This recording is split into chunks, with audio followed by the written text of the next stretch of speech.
Hola amigos de Oxígeno, bienvenidos a las entrevistas que tenemos siempre. Hoy tenemos una invitada especial. Se trata de Tamara Núñez. Tamara, hemos sido amigos mucho antes. Hemos estado en huelgas juntos, esa época. Y tú has dado un paso muy fuerte, un paso que lo escribiste en un correo y cuando te vi aparecer de pronto eras otra persona. ¿Eres otra persona, Tamara? No, sigo siendo la misma. Bueno, antes de responder esa pregunta, te estamos esperando que tú también des el paso, te vamos a apoyar con todo. No, la verdad que yo sí me siento ser la misma persona, solamente que más completa, más digna conmigo misma y más yo, pero sigo siendo la misma persona, sigo renegando igual, sigo jugando igual, sigo riendo igual, sigo amando igual, sigo llorando igual, sigo sintiendo lo mismo, sigo siendo comunista, sigo amando la vida y a mis hijos como antes o más de repente. Entonces yo creo que sigo siendo la misma persona. Tú vienes de una familia que ha luchado mucho por los derechos de las personas.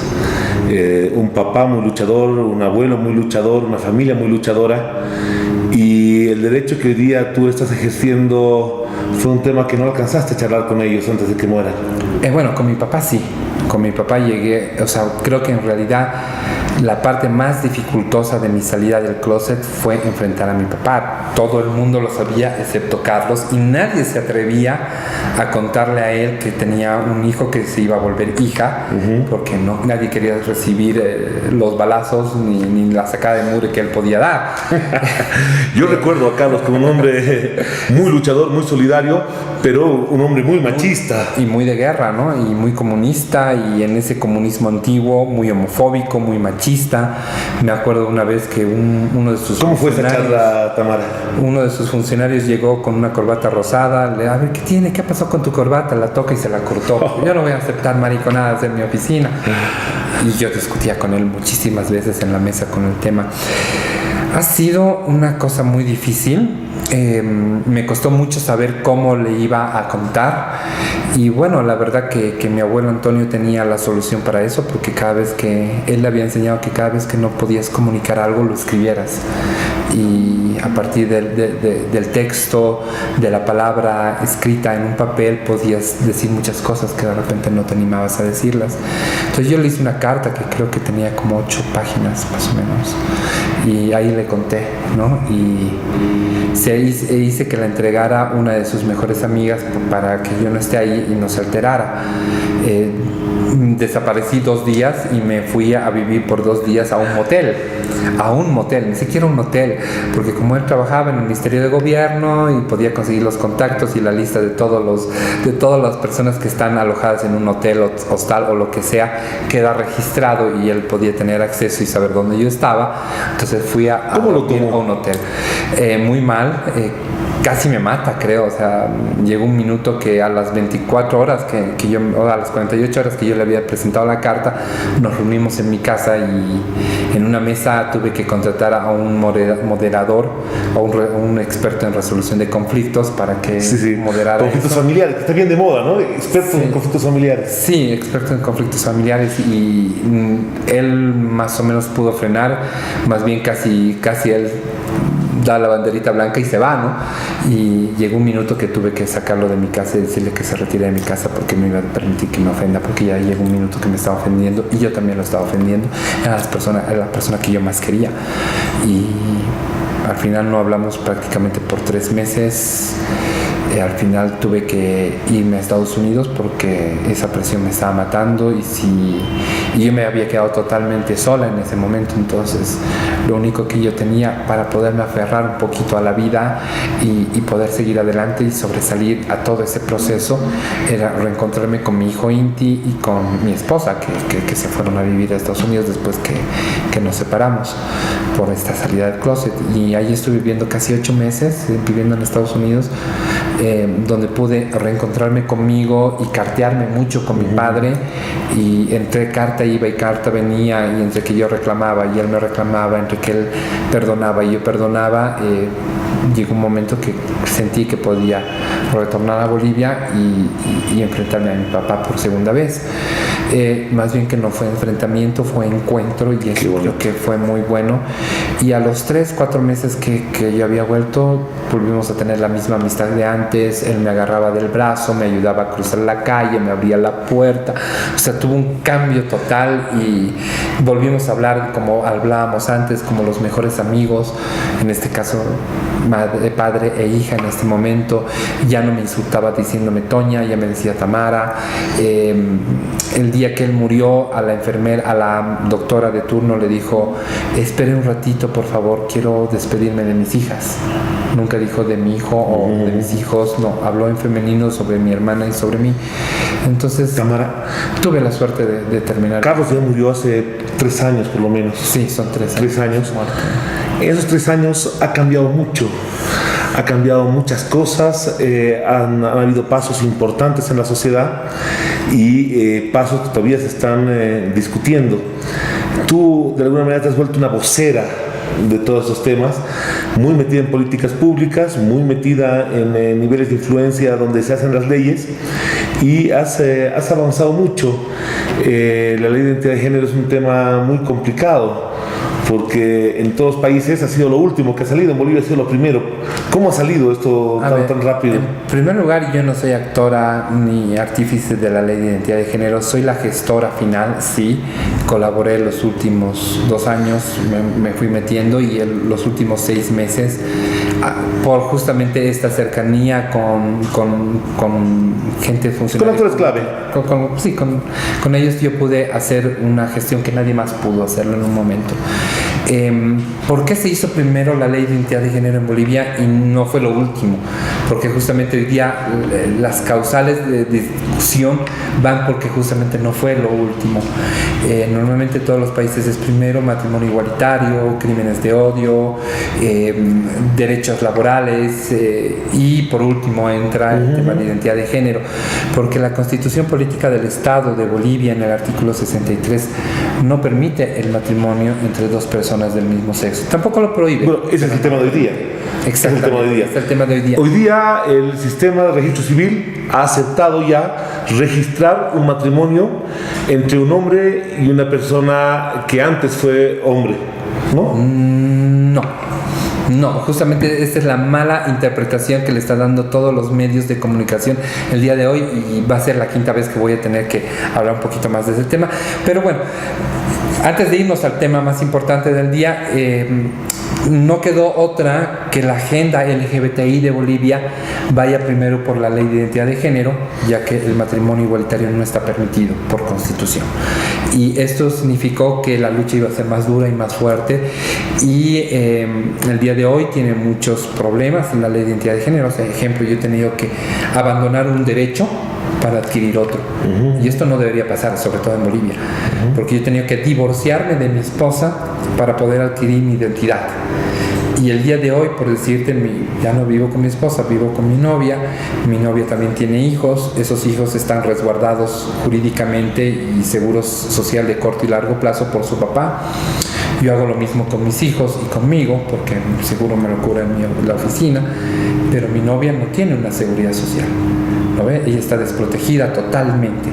Entonces, ante esto, el matrimonio igualitario hubiera sido la mejor solución, pero la Defensoría del Pueblo el día de hoy entregó a la Asamblea Legislativa el proyecto de acuerdo de vida en familia, que va dirigido directamente. Pero para que la gente que nos sigue entienda, a ver, la ley de identidad de género tiene todo un procedimiento para que una persona que siempre se sintió mujer legalmente sea mujer y deje de ser hombre. Exactamente. ¿Cómo es ese procedimiento? ¿Cómo es ese protocolo? Este protocolo es, bueno, en primer lugar tú tienes que conseguir 8 requisitos. Dentro de los 8 requisitos está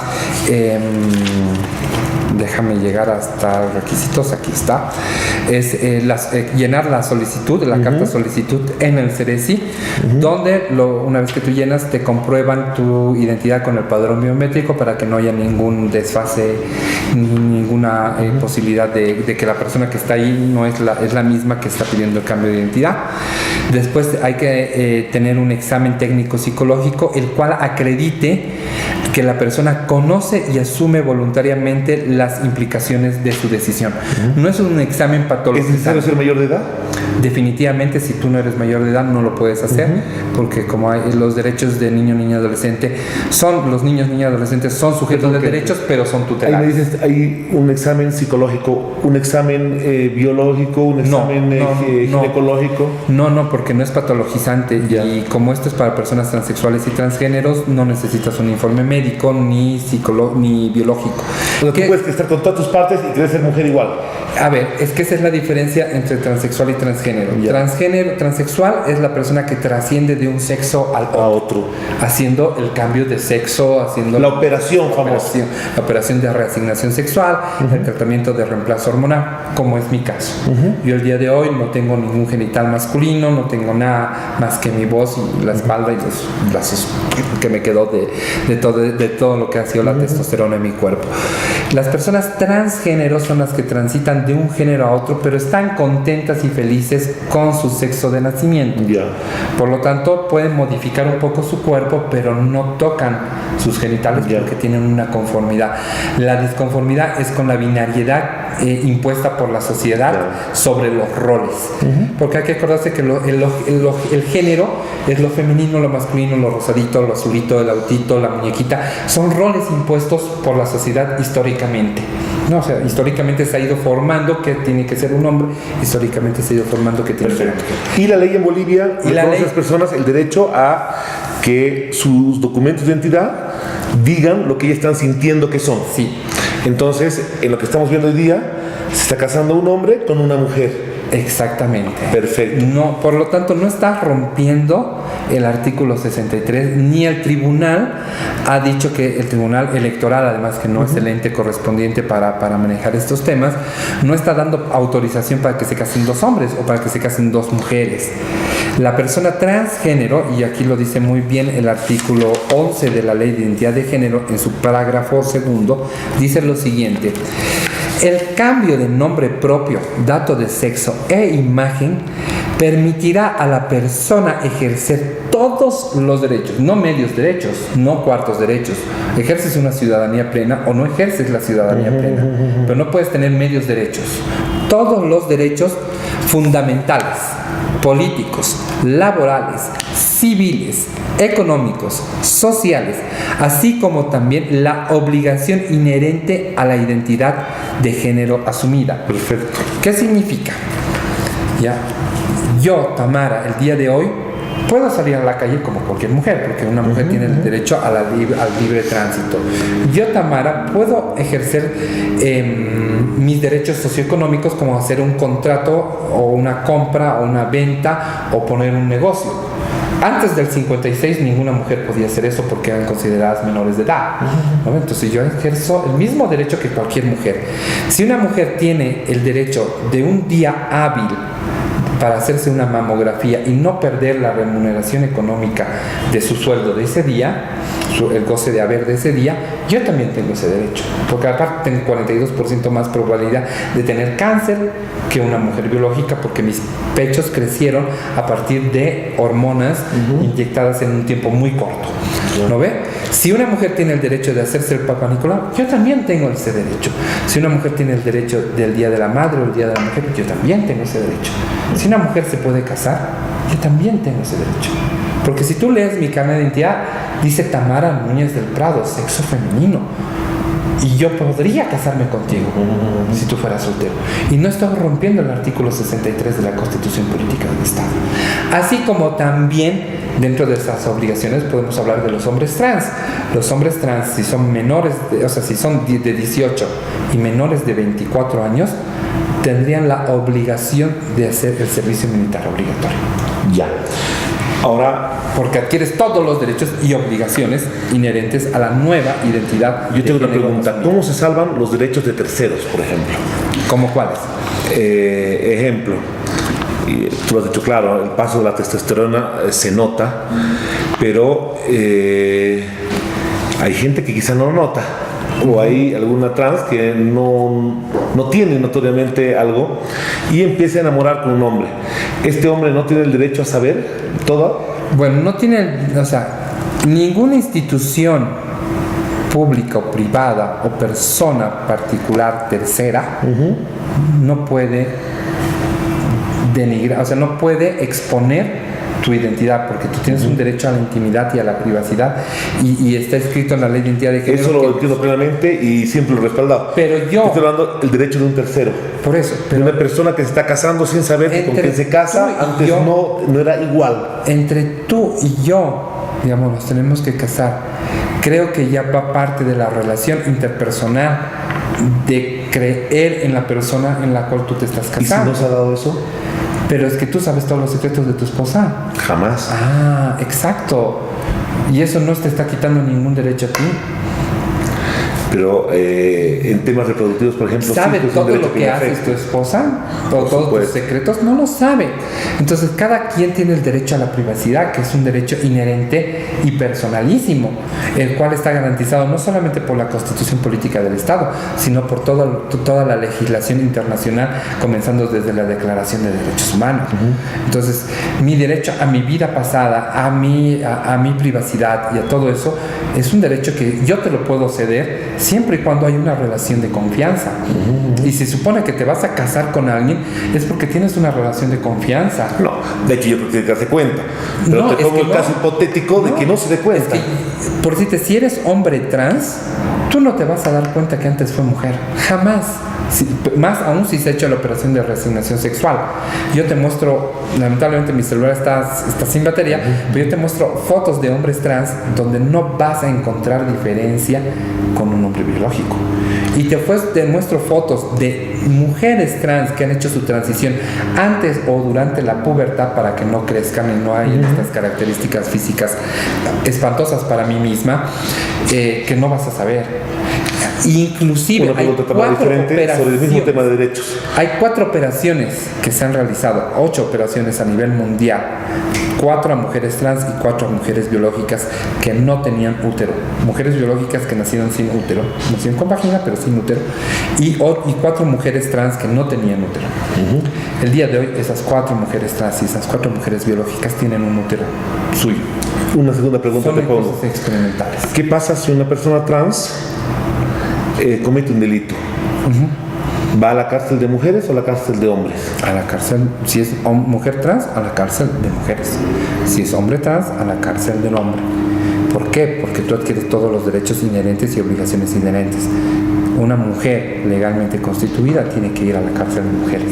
Si el día de hoy yo cometiese un delito, no me podrían llevar a la cárcel de hombres, porque no soy hombre. Es complicado. Me tiene que llevar a la cárcel. Pero siempre ayudan a las mujeres por protección de la fuerza diferente que tiene el hombre. El día de hoy, por riesgo de las violaciones. El día de hoy, en la cárcel de Palma Sola, viven casi 50 mujeres transgénero en el sector de hombres. No han pasado al sector de mujeres porque no han hecho su cambio de identidad de género y legalmente son hombres. Estas chicas, muchas sufren violaciones diarias y continuas. Inclusive ha habido un caso... A eso me refiero, o sea, es muy complicado ver a dónde vas a mandar. Sí. Es un caso muy complicado porque ha llegado casi a la muerte de una chica, ¿no? Porque pues, fue violada por todos los presos y muchos presos hasta les pagan dentro de la cárcel.